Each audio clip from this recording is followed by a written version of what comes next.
Leah Johns, Director of Continuing Education at the School of Social Work, and I'll be moderating our session for today. Thank you so much for your patience. If you are here to earn continuing education credits, or you're a student who is earning extra credit for attending, be sure to sign in using the link that will be placed in the chat. So we're going to go ahead and get started. So settle in, make sure your mics are muted. It's my pleasure to hand over things to Shira Kubiak, Dean, Professor, and Founding Director of the Center for Behavioral Health and Justice. Dean Kubiak will share insights about today's event and introduce our esteemed speaker. Happy learning, everyone. Dean Kubiak, the floor is yours. Thank you, Dr. Johns. It is wonderful to be here today, and I am so excited and thrilled about today's lecture. And before I tell you a little bit more about our speaker, I just want to tell you about this particular lecture. This annual Edith Harris Lecture has been going on for 37 years, since 1987 in the School of Social Work. And this particular lecture is because of an endowment by Mort Harris and the Harris family to honor Edith Harris. And Edith Harris was a student in the School of Social Work at Wayne State between 1966 and 68. And sadly, her untimely death cut short her career as a social worker.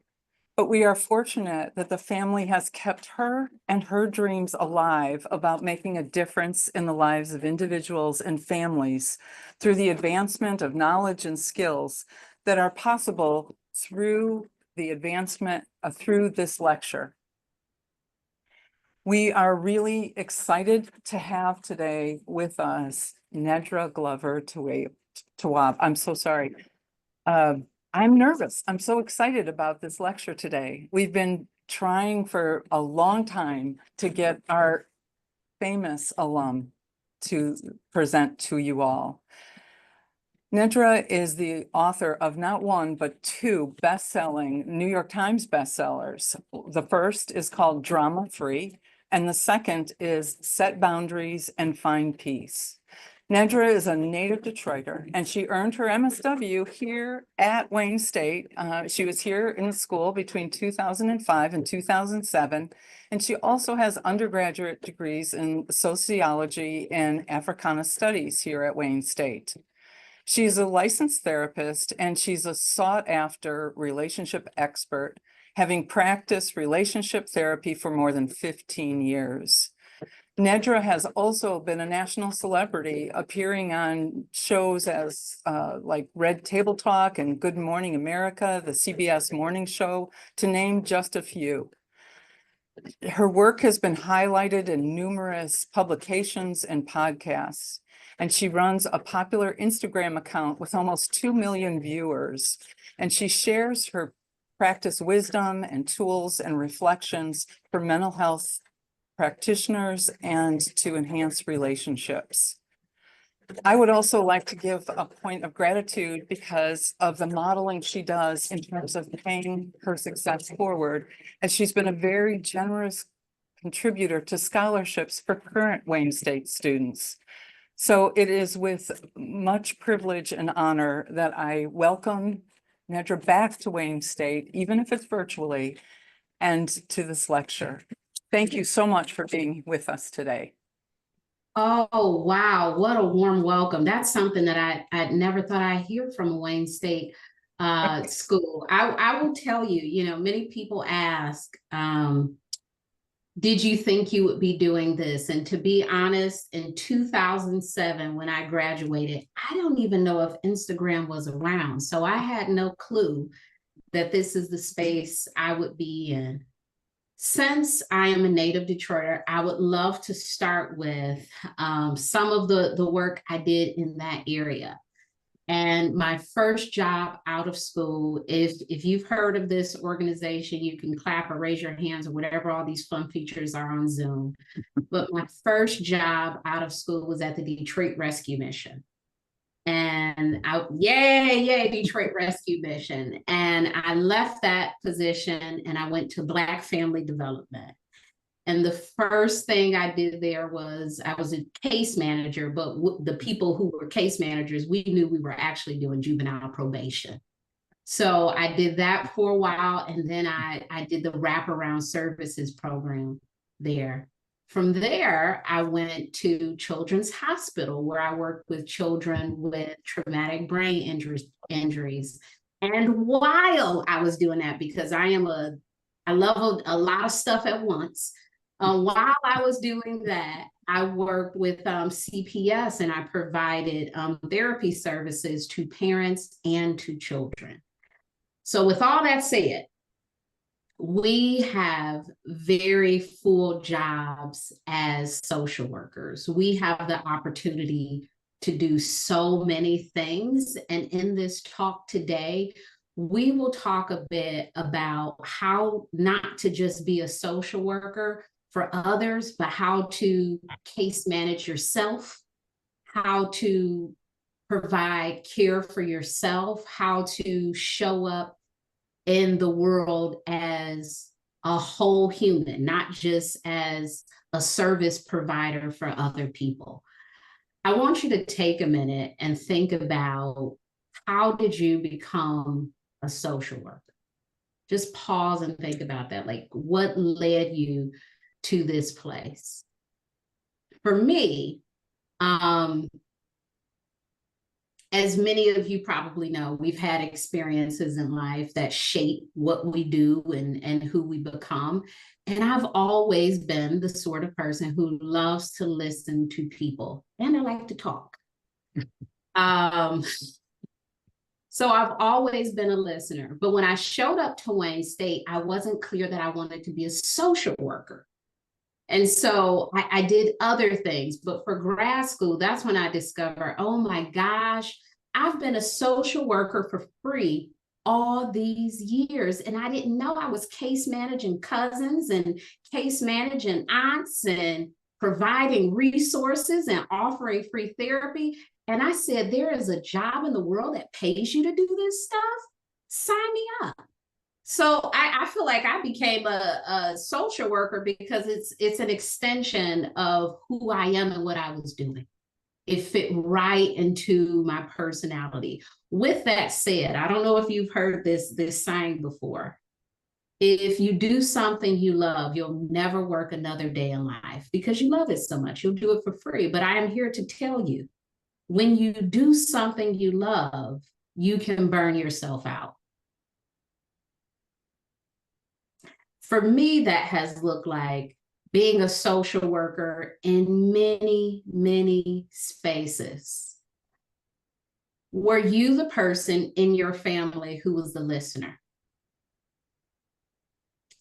Are you the person in your friend group or in your community who is able to problem solve and mitigate disputes more easily than the other people? Are you the person who's the caretaker in your family or friend group? When we do those things naturally, that's how we become social workers. And so the work is always around us. And what we have to do is distinguish between on hours and off hours. And what we do during our off hours is just as important as helping people whenever they want it. I just want to set the stage for boundaries. I don't know if you've read my book. One of my books is Set Boundaries, Find Peace. And while I was at Wayne State, I started Wayne State in 2001, and I started on a bridge program. What that means is I did not have the best grades in high school because remember, I like to talk and listen. I don't like to study. So I did not have the best grades in high school.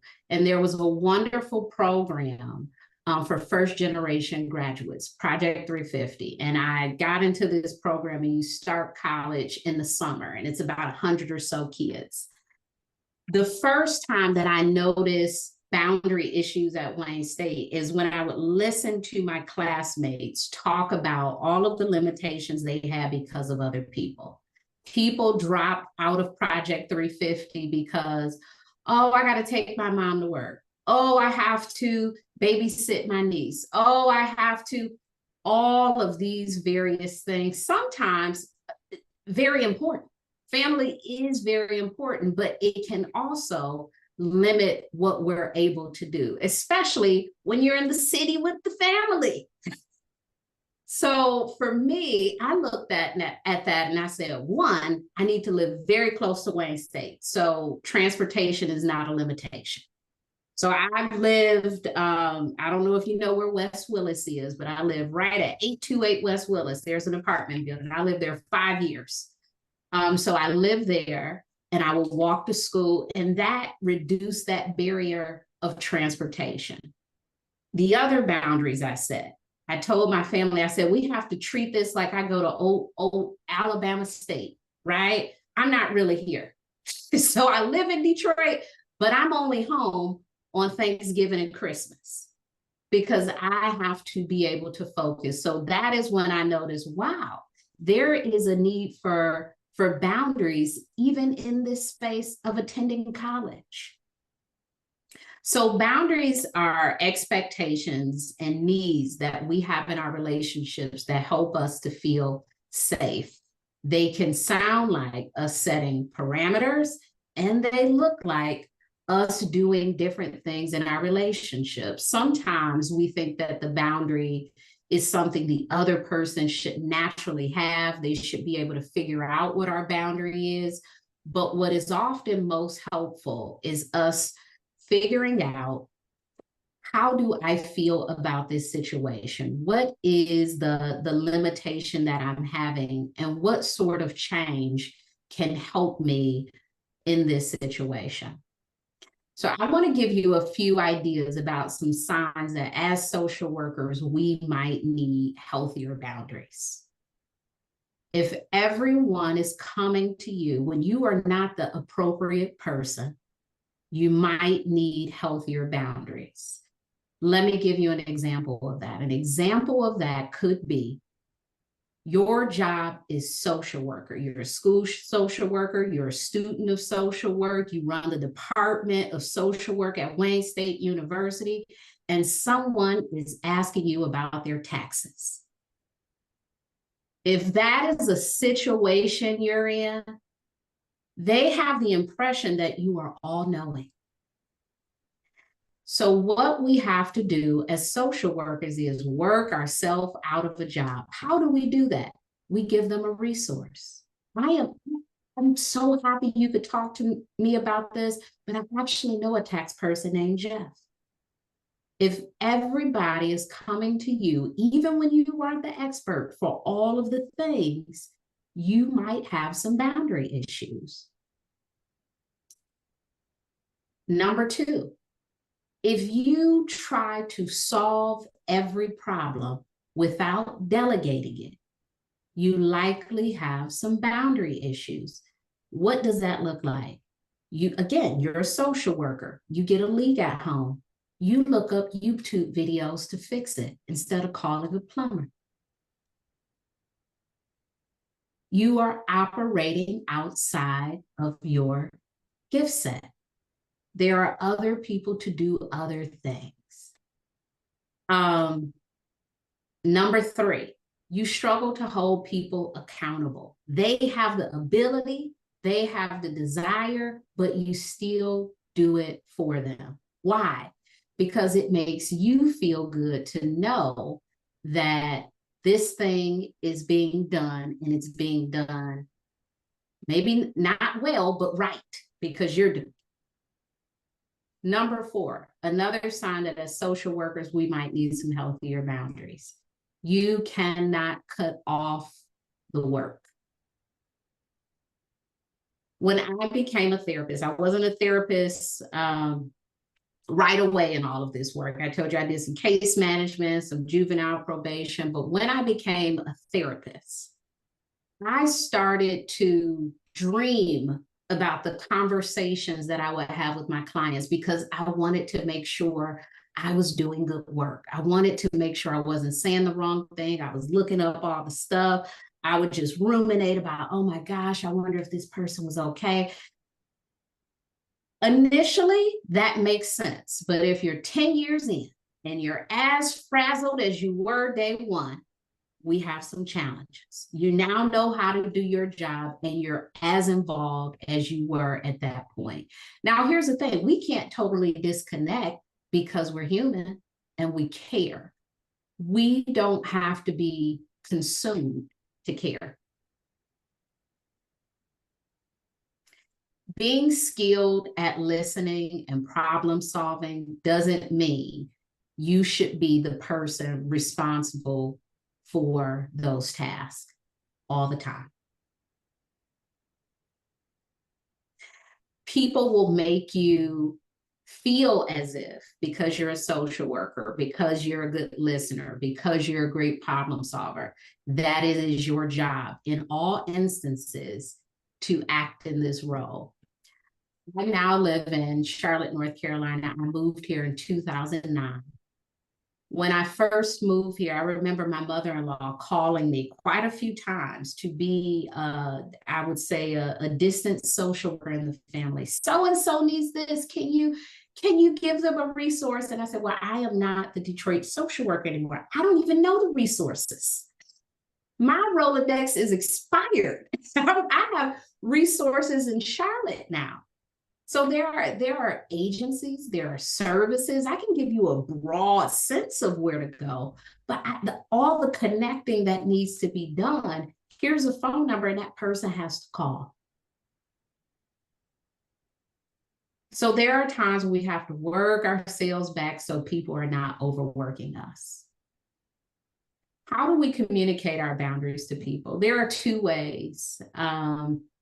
There are two ways that I suggest communicating our boundaries. We can either directly say something to a person, I will not be able to help you with this thing, or we can behaviorally do something. Don't help them. Now, I don't want you to think of not helping someone as ghosting, because in some situations we think, oh, if I don't return a call, oh, if I don't give them some reason or excuse, I am ghosting them, I'm being mean. But there are instances where part of the boundary is to say no once and then show the behavior the second time because you've already said no. So thinking about how to communicate the boundaries to other people.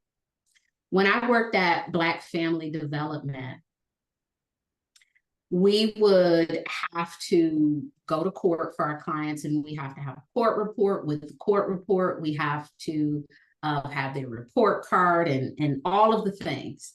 And my question was always, why did the parent get the report card? Why am I, as the caseworker, getting their report card from their school? And so I would call their parent and I would say, hey, you have to go up to Finney and get Johnny's report card. And my supervisor would say, well, you could get the report card. I could get the report card, 30 other report cards to worry about. So could this kid's mother go up to the school and get the report card? Now, everyone else may say, oh, you could do it yourself, but there are so many things that we could do that we should not be doing. And we have to be cognizant of all the things we have to do it. If we overcare in this situation, we don't have time for something that really needs our attention. So we can say to people, here's another way to do this thing. I understand that this is the goal. Here is another way to do this thing. And often, when we work ourselves out of the role of being the person who always does the thing, we are empowering the other person to do it for themselves. I'm sure it felt great for that kid to see the parent taking initiative and not just the caseworker. Because I'll tell you, some of those kids, they tried to triangle me in as the parent. They would call me as if, I was the person in that dynamic. And I would have to say, you have to talk to your mom about that. She is a parent. What did she say? Because you can get stuck on the authority figure. So as you're in these roles, it might be to the best of your what's the word I'm looking for? It is best for you to not just think about your self-care, but also how to empower a person to figure out how to do things for themselves. Now, some of us feel like we have the best boundaries ever, and we've told people we've done something different, but people aren't listening to us. And I will tell you, here are a few reasons that people do not listen. We haven't stated the boundary very clearly. That's the number one reason that people don't listen to our boundaries. I have listened for years and years about people talk about boundaries. And one of the things I've noticed is we talk a lot about problems, but not solutions.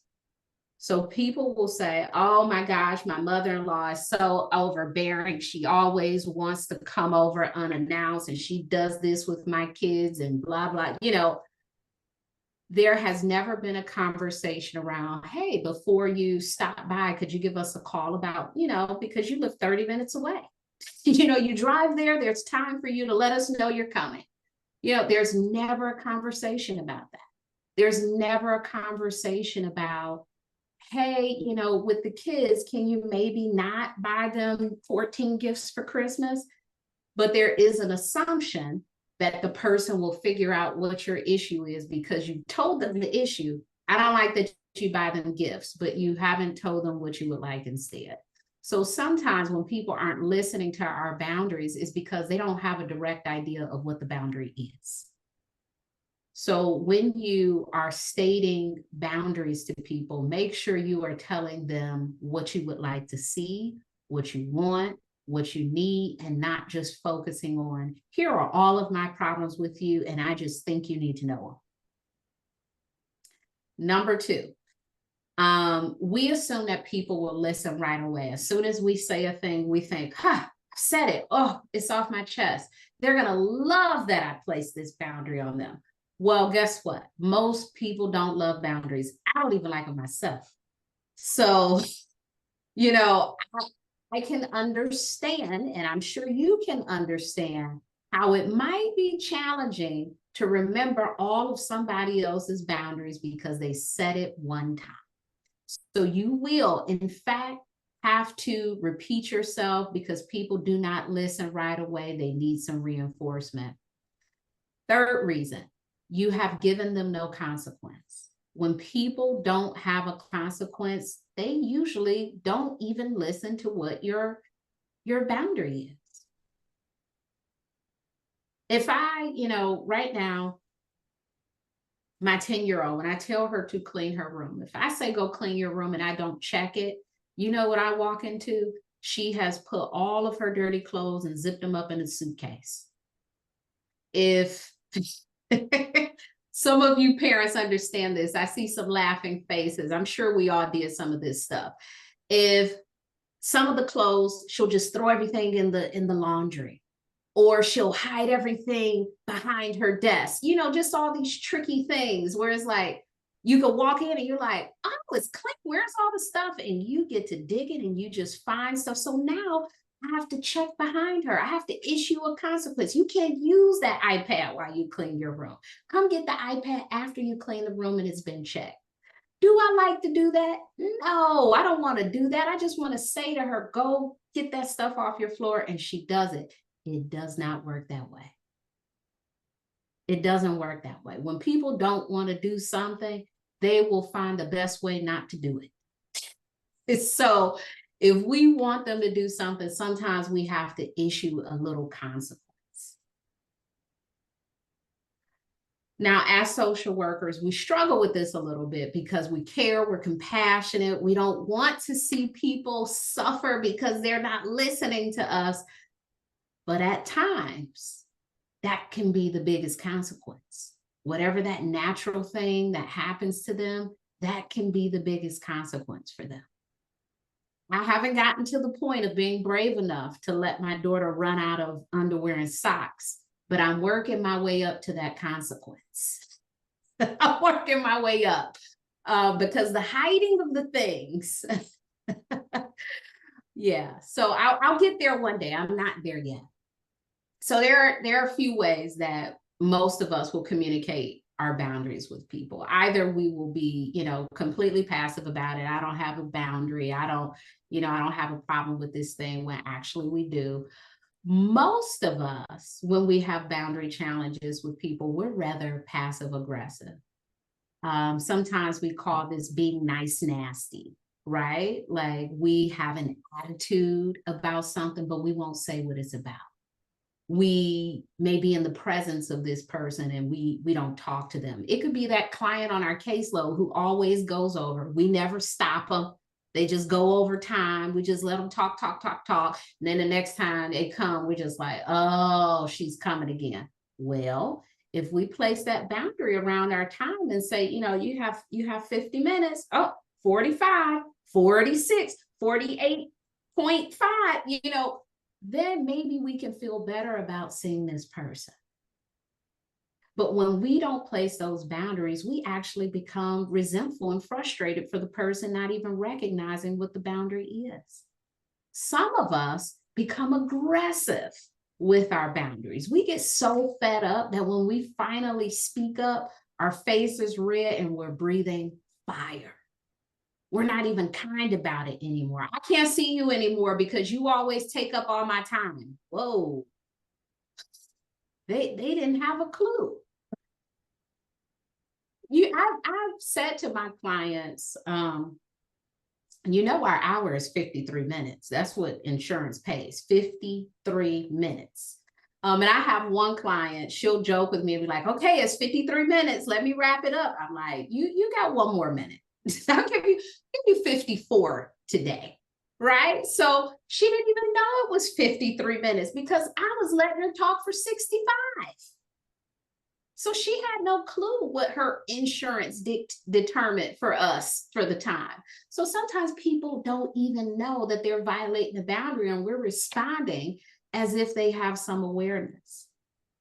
A way that I'm sure none of us social workers communicate our boundaries, because, social workers are just wonderful people, is manipulative, right? Sometimes we manipulate people into having, some boundaries. If you don't come on time, I'm not going to see you anymore. Those sort of things. We might do that. But I know none of us do that. And I want you to remember this when you're tasked with having difficult conversations. Clear is kind. That is, a phrase from Brene Brown. And when we can be assertive with people and clearly communicate what we want and need, it's healthy for them and it's healthy for the relationship. One of the things that my clients discover very early about me is I'm cold-natured.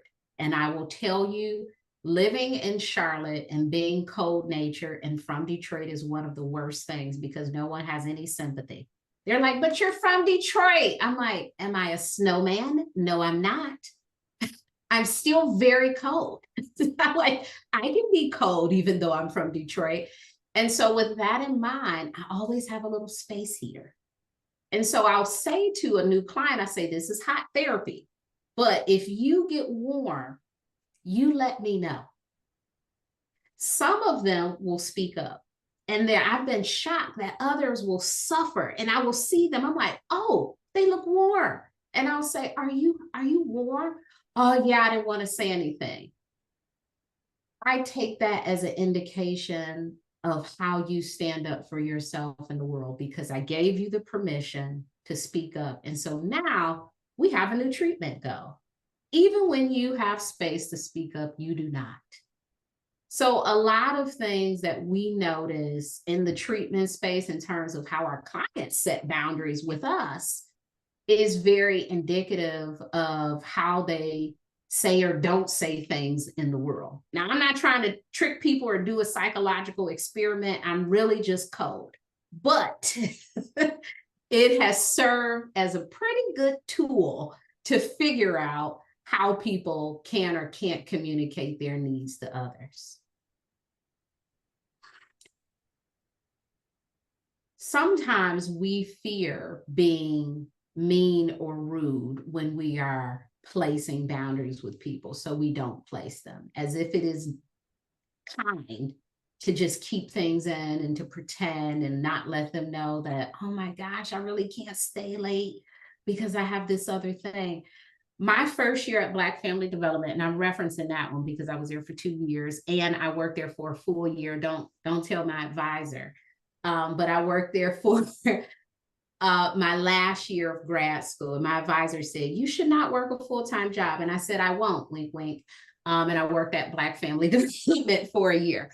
But you know what? Every day at 4:55, I would pack my little bag and stand by the door. My coworkers would laugh at me. They're like, oh my gosh, you're always ready to go. And I'm like, I have an internship or I had a class. I had to leave. That is a boundary I had to keep.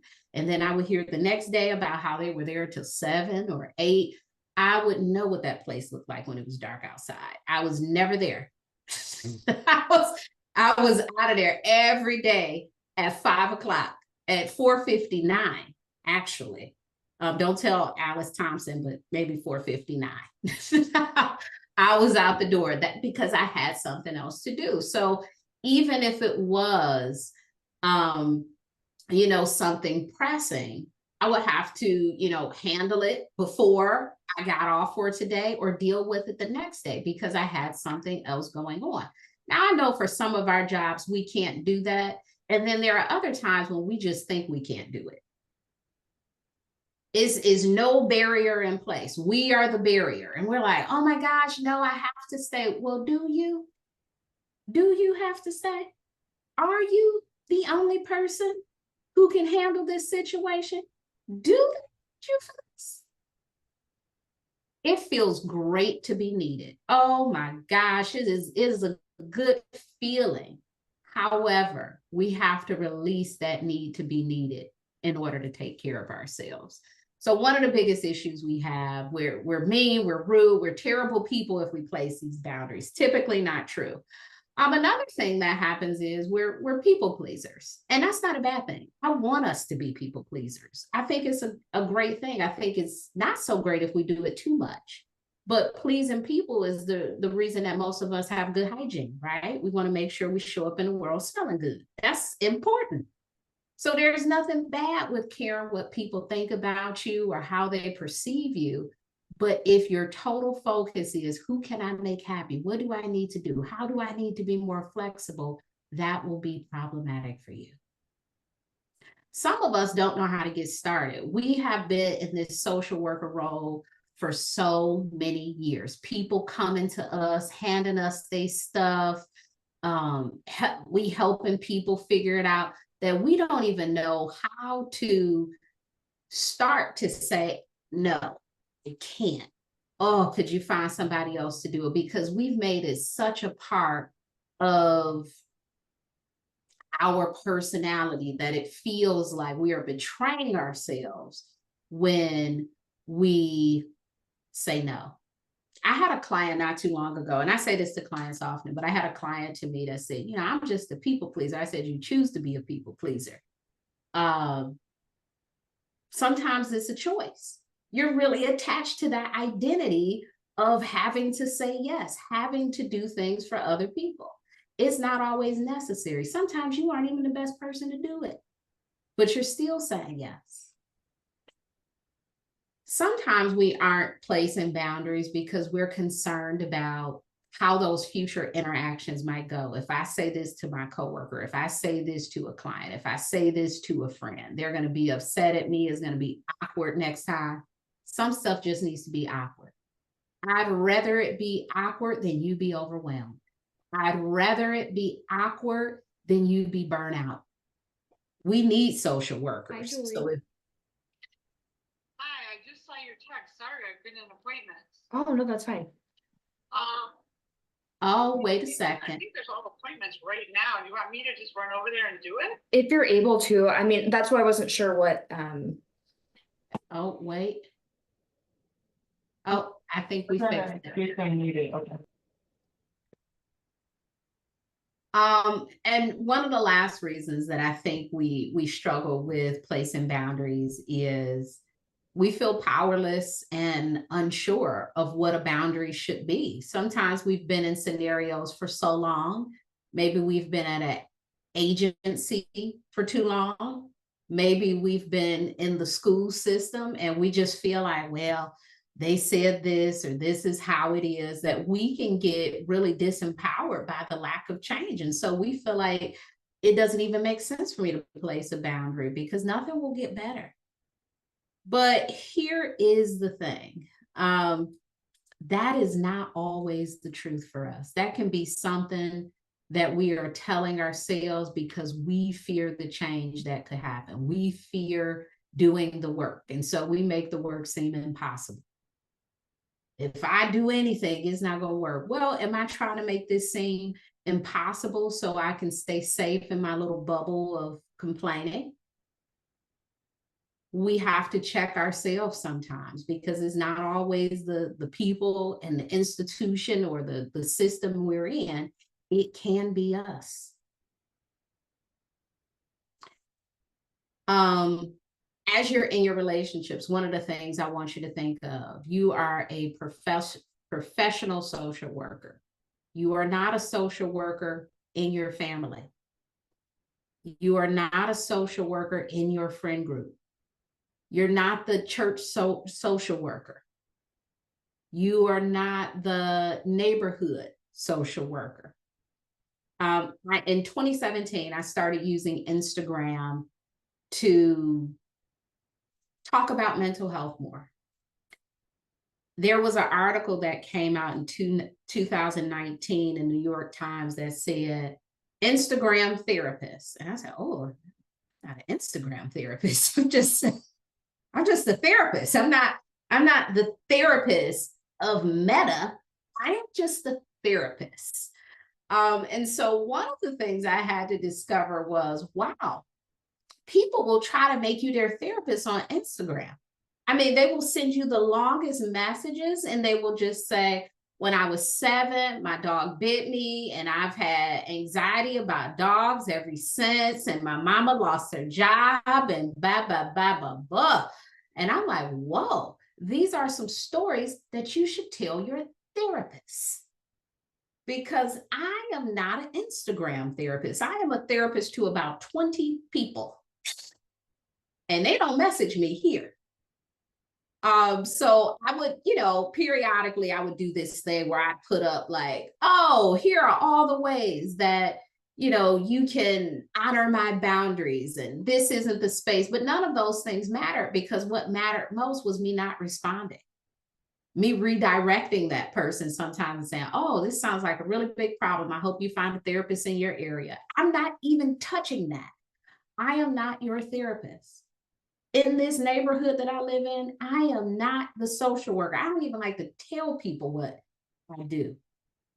Because sometimes, I don't know if you all have experienced this, but as soon as you say you're a therapist, you're a social worker, boy, oh boy, will people lay it on you.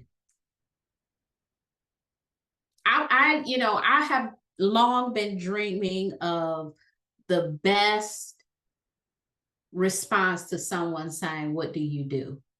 Because I've not been able to lie, but I need to get better at that because I realize I really work myself into these situations on the plane, at the grocery store, where I'm like, oh my gosh. I didn't want to give my masseuse directions about her son with ADHD. Just wanted a massage. So sometimes, it is us restructuring, changing the topic like, oh, wow, that sounds really tough. I hope you get some resources. We have to be able to come up with some phrases so folks are not overwhelming us with their stuff.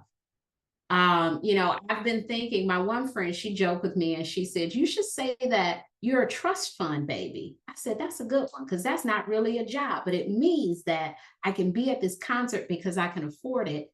And, I need something because people will tell you their stuff. So we have to be very forthcoming with, oh, I'm not in a space to listen to it. I just came to get my ID today here at the Secretary of State. I did not come here to have a session.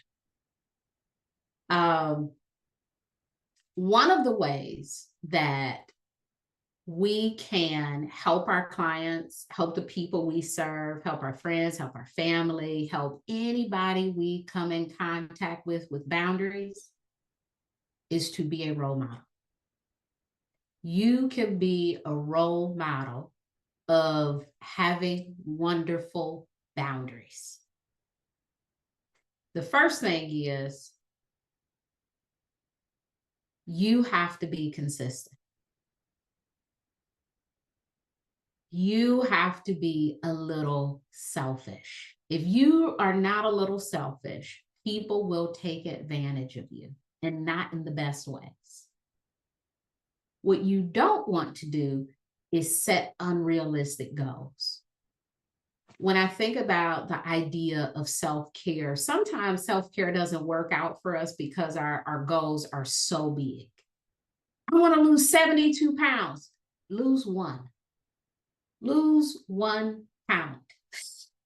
I need to get 10 hours of sleep. Right now, you sleep 4. If you slept 4.5, you are doing much better. So starting small is your best friend. Do not set huge goals. Just like with a treatment plan, it says have a measurable, realistic goal. It's the same way with self-care. Do not go out here making these, I'm going to wake up every day at 5 o'clock and journal and read 4 chapters of a book and take a bath and go for a walk and meditate. That is a lot for one morning. That's 3 hours. If you had 10 minutes, what would you do?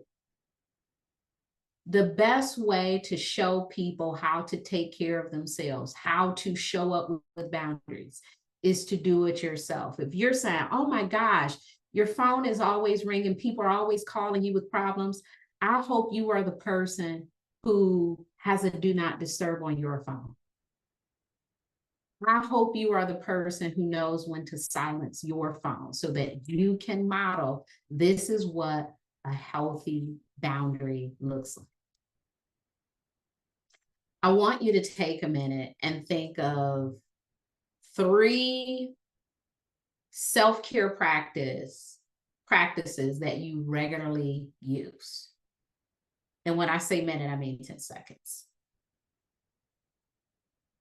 I'll tell you my 3. First one, I work out as soon as I get out the bed. I have my workout clothes right by the bed. It's like I'm Superman. I just go get on my little Bowflex, do my elliptical, and I'm done. Why is that? Because if I do 2 things, well, not 2, because I do go to the bathroom and brush my teeth. If I do 3 things, I'm not going to work out. I've lost all motivation. So I am tricking myself and say, I'll work out at 10. No, I'm not. I'm not going to do it. It's not going to be consistent. It's not going to be what I want. So for me, for my practice, I have to wake up and work out right away. Another thing that I do to practice self-care on a regular basis is I stay hydrated. We do a lot of talking. We do a lot of listening. We do sometimes, some of these jobs, we do a lot of walking. I don't know about y'all who work at schools, but y'all are tracking some miles. So you're doing a lot of walking. Make sure you are staying hydrated. Number 3, do not disturb. After a certain time and while I'm working, I am not available. I am just like a computer, a cell phone, a tablet. I need to shut down to recharge. We all need that. So what are your 3 things? Sometimes the 3 things that we need to do to take better care of ourselves, we already have an idea what they are. We just need to be more consistent. Sometimes we need to stop making excuses for not doing them and make room to do them. So what are the things that you already think about doing, the things you do inconsistently that you can do a bit more often or that you can do better? when you do not establish boundaries for yourself, other people establish them for you. If you don't figure out what your morning routine is, if you live with other people, they will give you one. Their agenda will start your day. If you don't figure out what your system is at work, they will create this is what you need to, you're like, oh, wait a minute, I don't even use a paper calendar. You have to figure out what your boundaries are in these things, or people will create them for you. So it's not this thing of, oh, you don't have to have any boundaries. Like, it's fine. You can exist in the world. It's not okay. You have to have some boundaries, or the world will give them to you. As we are working with ourselves and working with other people, it is very important that we are not just teaching boundaries, because sometimes, it's wonderful to, one of the things about being a social worker is, it's a well-esteemed job. People, think highly of you. They're like, oh my gosh, you have this information. This is great.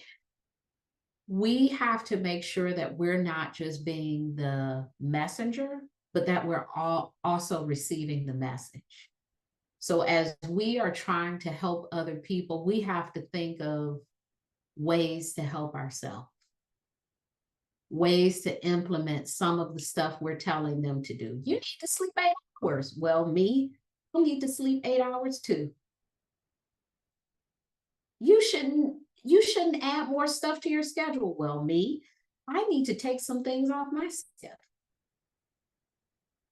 So as we are operating in this space, in whatever role, the things that we are saying to other people, those are often the things that we need to practice. And sometimes we get so high on our horse, we think, oh, I don't need to, but we all need to. Whatever those things are, whatever your go-tos are in your toolkit to help a student, to help your clients, to help other people, to help your relatives, your family, your friends, those are likely some of the things that will also be beneficial for you to practice. Because when we think about, oh my gosh, I don't know what I need, or I don't know where I need to get started, what are the things that you say very often? What are the things that you complain about? What are the things that cause you to have a little stomach ache? Those are all the spaces where you need to refine your boundaries.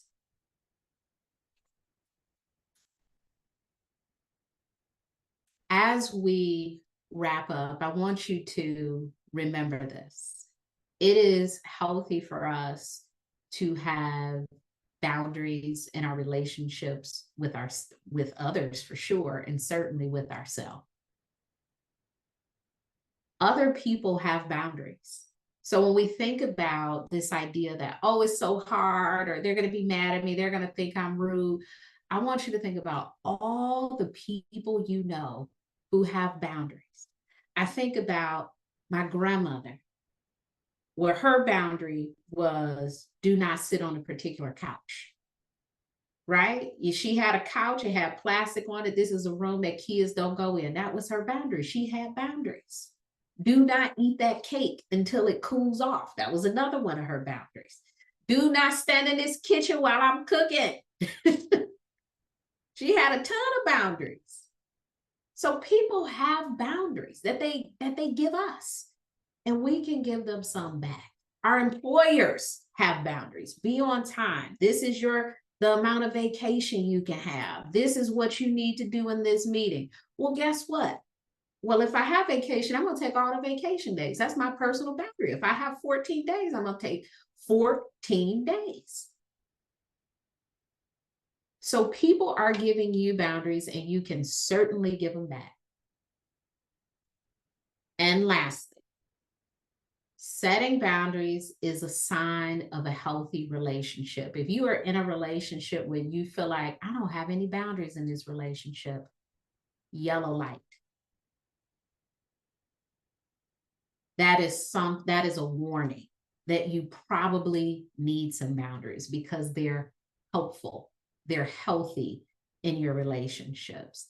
So when you get stuck, I want you to think about all of this stuff we talked about, if you forget it, this is recorded. You can come back to it. You can review my books. But I think that boundaries is one of the most helpful things that a helping professional can have, because our boundaries will constantly be challenged.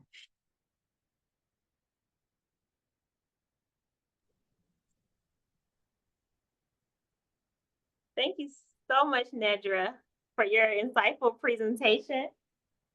Between trying to stay focused on the camera and taking my notes, but from the chat, it looks like lots of folks have gotten some takeaways related to setting their boundaries and considering their self-care routines. Now we're going to move the session to our Q&A, which I've already prepared some questions, but folks can continue to sort of give their reflections in the chat as we go through our prepared questions. My first one is related to some information you provided in your book, which I have, the book on setting boundaries, finding peace. In your book, you talked about how setting boundaries is important in a variety of relationships, and you even talked about that today, which I think was very helpful for us. We have a lot of students on the call, so I know they're curious about how to establish healthy boundaries while they're also juggling their academics and their personal lives. Any insights for them? Oh, yes. I mentioned that at the top, and since we can go into detail, I will. You know, one of the things that I saw as very important when I started college was finishing college. Mm-hmm. And I tried to notice the barriers that people had, particularly people in the Detroit metro area, the barriers they had with completing college, and they were often outside forces. It was these pulls on the personal. Wayne State, as you know, is a school where, you know, people work a full-time job, they go to college part-time, or they take a break from work for a little bit, they come to college, they have kids, they have, you know, so it's a non-traditional student base. And for lots of folks, sometimes it can be hard to figure out what those boundaries can look like when you have all of these other things going on. The more that we can make ourselves a student, the more that those other things will not necessarily fall by the wayside, but they will certainly be less of a problem for us. What do I mean by make yourself a student? Immerse yourself in the student experience. If there's an opportunity to participate in something in person, go. If there is a group discussion or a group study session happening, be a part of it. You have to figure out, what is my long-term goal here? I want to graduate. What are all the things I need to do to graduate? Study, be present, be a part of this community, because there's so many wonderful resources available, but sometimes we have to be connected to our peers and to advisors to even learn what the resources are. So it's really important that you engross yourself in the student experience and not just say, well, I have to work. Well, you want to graduate. Mm-hmm. You want to be a family member. I mean, when I say all of my family is in Detroit, I mean all. All. So I get it. I get that wanting to be in both worlds, but it's a short time frame. College is, I mean, it feels long, like, oh my gosh, this year, but it'll be over before we know it. And so if we could hunker down for 2 years or 1 year or 4 years or 5 or whatever it's taken, we can be done and we can be back immersed in these other experiences. But we have to figure out what the big things are. And if it's, I'm a working adult with a family and I go to school, it can be those 3, but it can't be 2 other things. Mm-hmm. Sometimes as we add stuff, we just keep adding and we don't subtract. And that's when we become overwhelmed. I just have all of these things I have to do. I have to plan a baby shower. I have to go to school. There are some things we have to remove. That is the hard part. Figuring out what things we can't do right now. Not ever, but things we cannot do right now.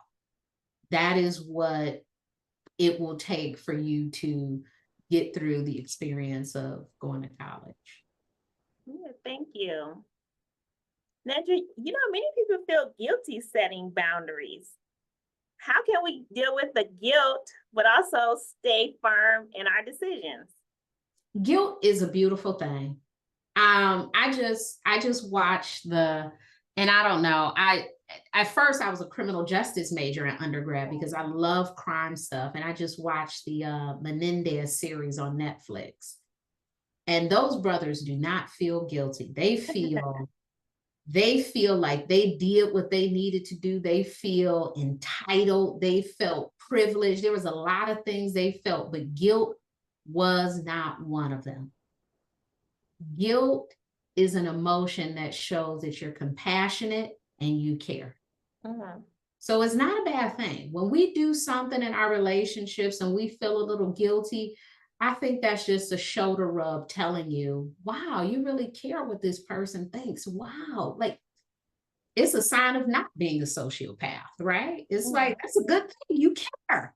You have a feeling. It's beautiful for you to care. Now, care and do the thing that you need to do. Care and tell them no. Care and advocate for a lighter workload. Care and tell somebody you can't do this other thing because you need to study. You can care, but it doesn't mean that, oh my gosh, because I care about this, I have to do it. Well, it's a feeling. We don't give in to all feelings. We don't have to give in to guilt. It's okay to feel guilty. And when we get better with placing boundaries, we reduce our guilt because we're more practiced. A lot of the guilt is overcoming some of that messaging around what we should do or what we could do. Well, you can't help them. You always help people. People give you a whole manipulation scenario. Oh, you can help them. It ain't going to take no time. Well, it ain't going to take no time. Give them your time. So I got to give them your time.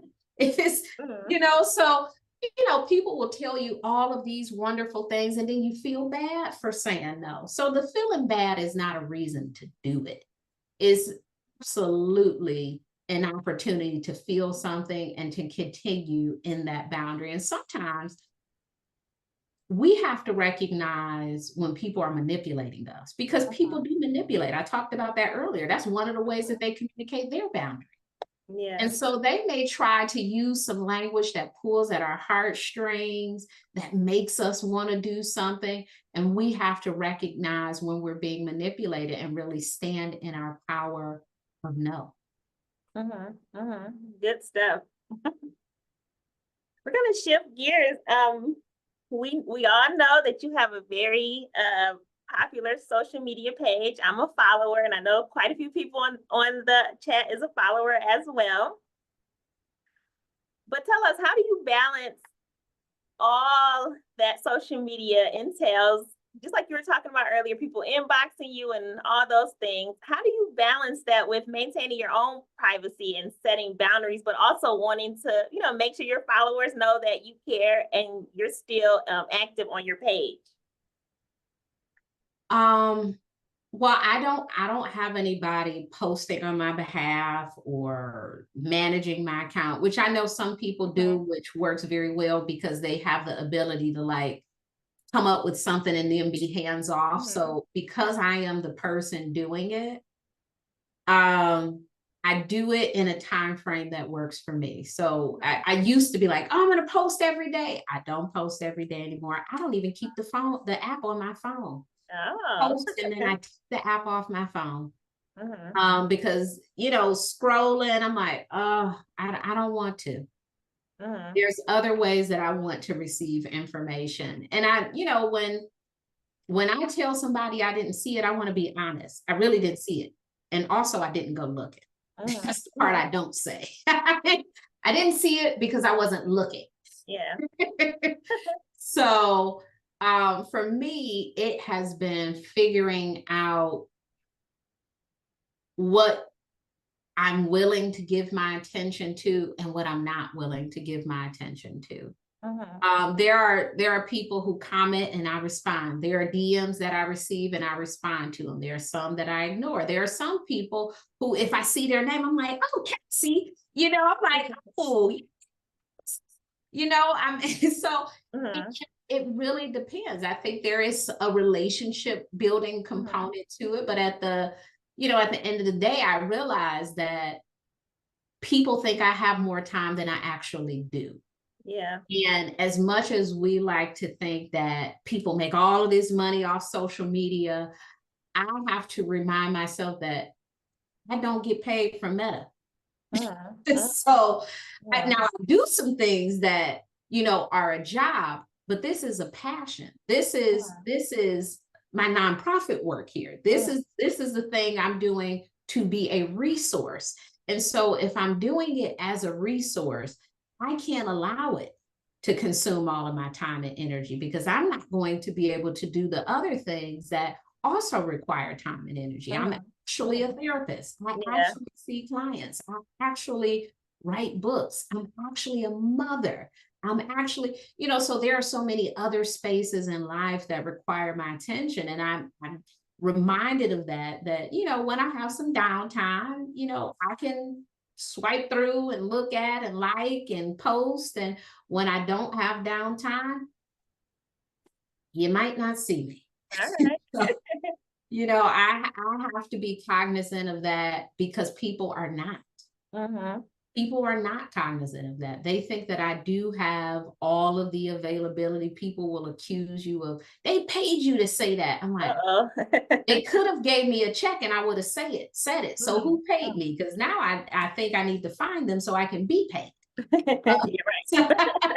I'm like, because they didn't pay me. But I feel like I could have been paid from what you said. So you have to realize, especially with, you know, comments and what people say, people are at all sorts of mental health spaces. And what they're saying, what they're responding to, it's not personal to me. I mean, I could put out a post that says something like, you know, if in your family you had to deal with remaining silent when big things happen and blah, blah, blah, and somebody will say, well, that's how it should be. Oh. So, you know, people can get really snappy, and I've just decided I don't have to block you. I don't have to respond to you. Now, if you start being mean to other people, I may address that, but everything that happens does not require my attention. I don't know who they talking to, but the energy is not from what I posted on social media. Yeah. I have to say, we were really excited when you had your Wayne State shirt on. In one of your posts, we were all, oh, she has her Wayne State shirt on. Oh, I wear that shirt too much, probably. We'll have to get you some new ones. Yes, I have about 3. They're all green with yellow writing, and I probably wear them out. I feel like once a week, and it's always on a Monday. I have to wear my Wayne State gear on a Monday. But that's always the Christmas gift I ask for from my husband. I'm like, buy me a Wayne State shirt. Yeah. So let's talk a little bit about your time here at Wayne State. And I loved how you sort of gave us your journey earlier, but we'd like to dive into that a little bit more. So what sort of the educational experiences you had in our program that really prepared you not only to be a therapist, but an author? Any classes that you may have said, yep, this one helped me. This one was the class that I still think about today. I can't think of the class in particular, but I had a class, I can't remember what it was. And there was a student in the class, and it was just kind of like different topics. We talk about foster care, we talk about sexual assault, we talk about this, we talk about that. And this student clearly has some unresolved things happening, as we all do. Now, for some of us, it comes up in what we say in class, and for others, we're like, but I remember the teacher saying to her, hey, the university offers, I think it was 8 free sessions of therapy. And if you are in school for social work, you can go to the counseling center and get your free sessions. And I was like, free. That was my favorite word in college, free. Oh, wow, let me go. And I went, and to be honest with you, I did not know what I was going to talk about. I really thought I was a well-adjusted human being. I'm like, I'm just going to go because it's free and I'm going to just talk. And boy, oh boy, guess what I talked about? All of these issues I had with placing boundaries and how I was being taken advantage of and how I was overwhelmed. And I tried to tell this person no, and they didn't like it. And I feel so bad. Should I just do it? I mean, I was just... And that's where I learned about boundaries for real. Like, I mean, I kind of knew what it was like a little bit just because I watched Oprah and she, she would use that B word. And so I was like, okay, I kind of know what it is a little bit. But in therapy, I didn't realize that, oh, being emotionally manipulated? Oh, you mean people shouldn't do this to me? Oh my God.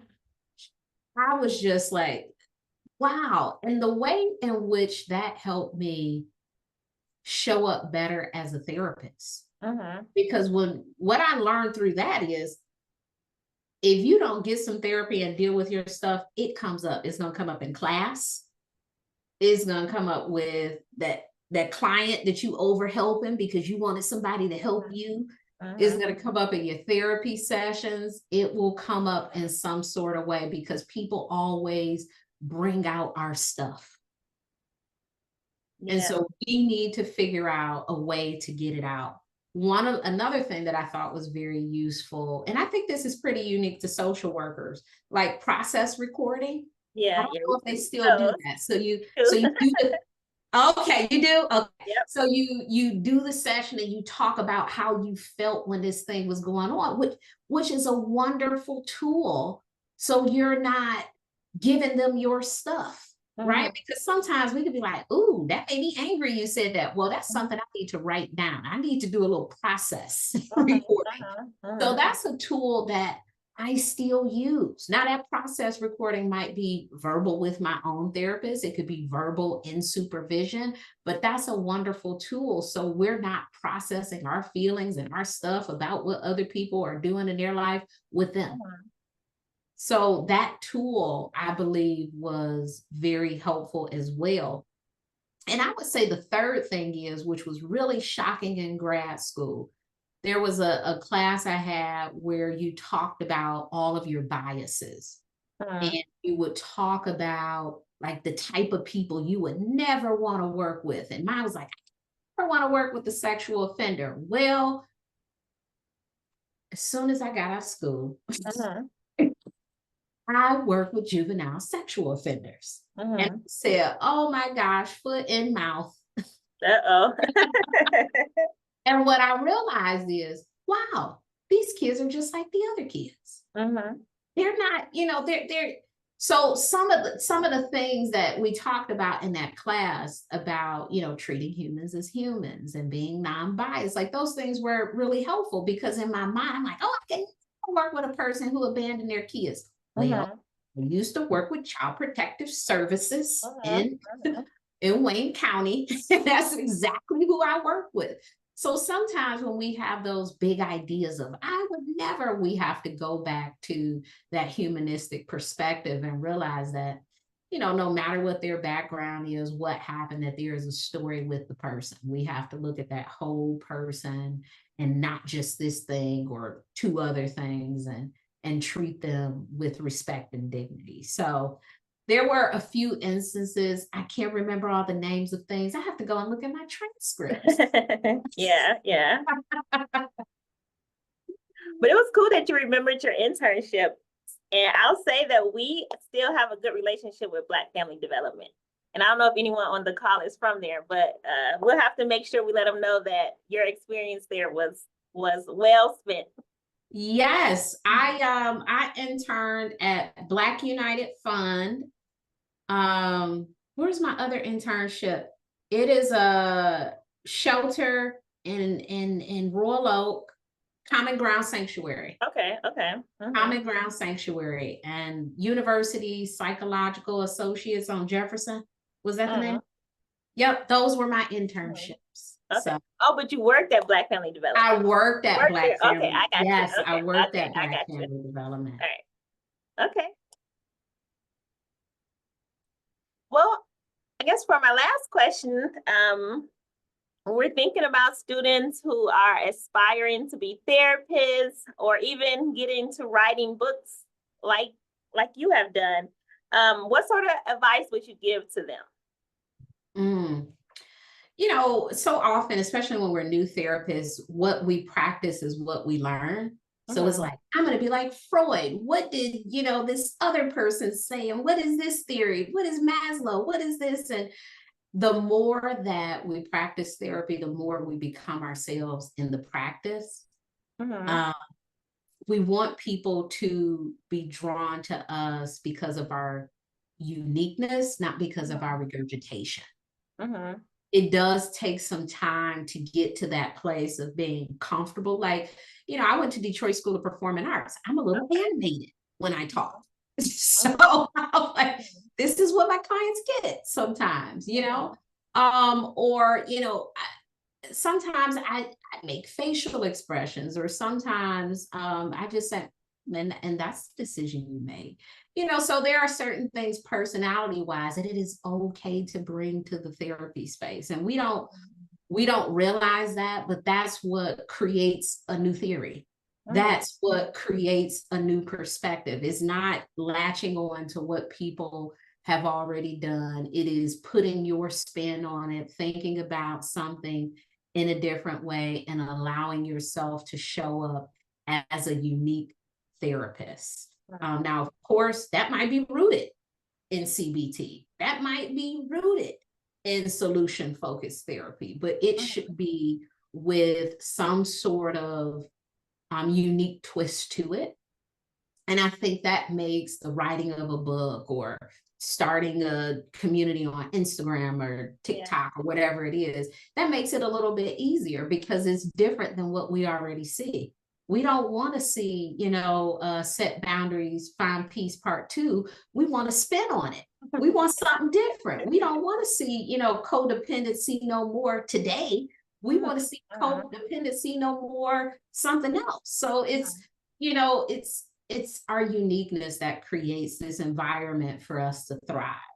And when I was in school, I didn't realize it. And I followed everything to a T. Don't wear open toe shoes. Don't put a table in between you and the client, and all the rules.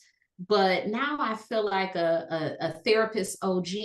I'm 15 plus years. So I feel a lot more comfortable with, do you really think that's people please?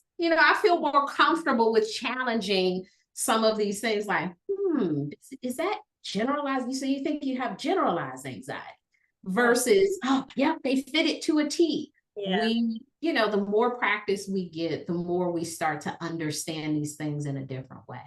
Yeah. All right, we just have a few minutes. Tell us a little bit about Considering This. I think the book is already released, right? Yes, Consider This will be out on October 15th. And this new book, it is a daily reflection book. And with that, there are short passages that we can read every day, or we can read all at once, however you like to read books. It's undated. But it's really a reflection book. Someone said, what is an OG therapist? That just means long-term. It's a fun way of saying long-term, been doing it for a while, therapist. But Consider This, back to Consider This.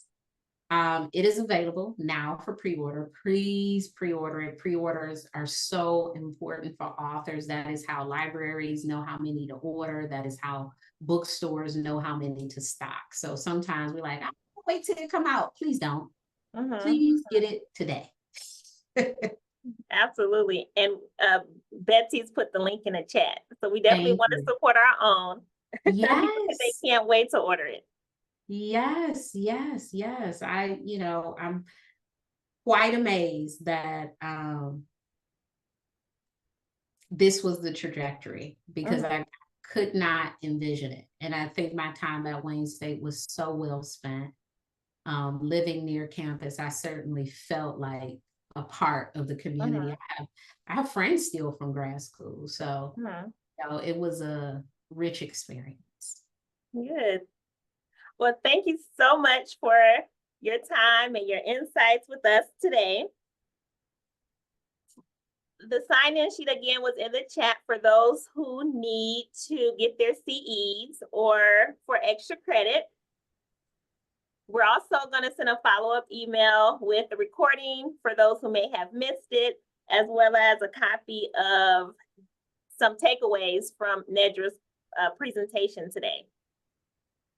So thank you all for joining us. And Nedra, you'll see lots of thanks are just popping up in the chat. We all appreciate you, and we're so happy to call you one of us.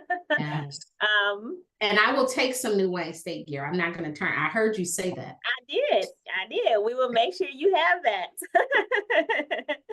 Thank you I so will much. say, There's the I'm sorry. I just have to say that I've already texted Jennifer Presley a while ago saying we need to send Nedra some good gear. So, but I also want to add my thanks and ask if you will consider helping us celebrate our 90th anniversary as a School of Social Work this spring.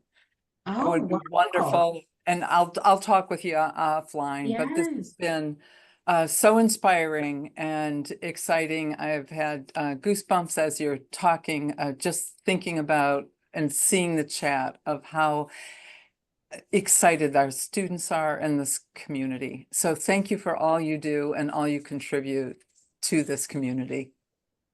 You're welcome. Thank you for nurturing these students and preparing future social workers. That is a very big job. So thank you for that. Takes a village, right? So it does. It takes a village to raise a social worker. That is true. that's true. All right. All right. Thank you, everyone. Thank you, everyone. Bye-bye. Bye. Bye-bye.